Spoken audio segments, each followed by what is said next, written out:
ব্যক্তির খিজির আলাইসাল্লামের সাথে সাক্ষাৎ করার ইচ্ছা জাগলো। একদিন সত্যি সত্যি খিজির আলাইসাল্লাম তার সামনে এসে হাজির হলেন এবং বললেন, কি ব্যাপার, সাক্ষাতের এত ইচ্ছা কেন? লোকটি বলল, হুজুর, আমাকে দোয়া করুন যেন নির্ভাবনায় জীবন অতিবাহিত করতে পারি। হজরত খিজির আলাইসাল্লাম বললেন, এভাবে দোয়া চেয়েও না, বরং তোমার দৃষ্টিতে যাকে সুখী মনে হয় তার মতো হওয়ার দোয়া চেয়ে নাও। লোকটি রাজি হলো। এবার লোকটি সুখী মানুষ খুঁজতে লাগলো।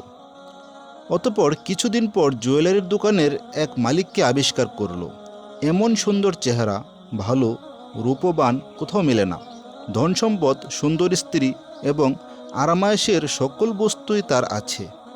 তাকে দেখে বুঝতে পারল এর চেয়ে সুখী মানুষ দুনিয়ায় আর হয় না। লোকটি ভাবল, আমি এর মতো সুখী হলে সুখী হতে পারবো। লোকটির ভেতরের খোঁজখবর নেওয়া যাক, দেখা যাক আমার কপালে কি জুটে। অতপর লোকটি তার কাছে গিয়ে বলল, দেখুন, আমি আপনার মতো ভাবনাহীন জীবন লাভ করার এবং হজরত খিজির আলাইসাল্লামের মাধ্যমে দোয়া করাতে চাই। আপনাকে দেখে বড় সুখী মনে হয়। আপনি আসলে কতটা সুখী জানতে চাই।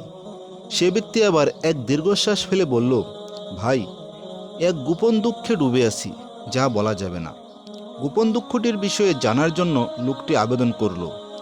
তখন মালিক বলতে লাগলো, আমার স্ত্রীর সাথে আমার খুব ভালোবাসা ছিল।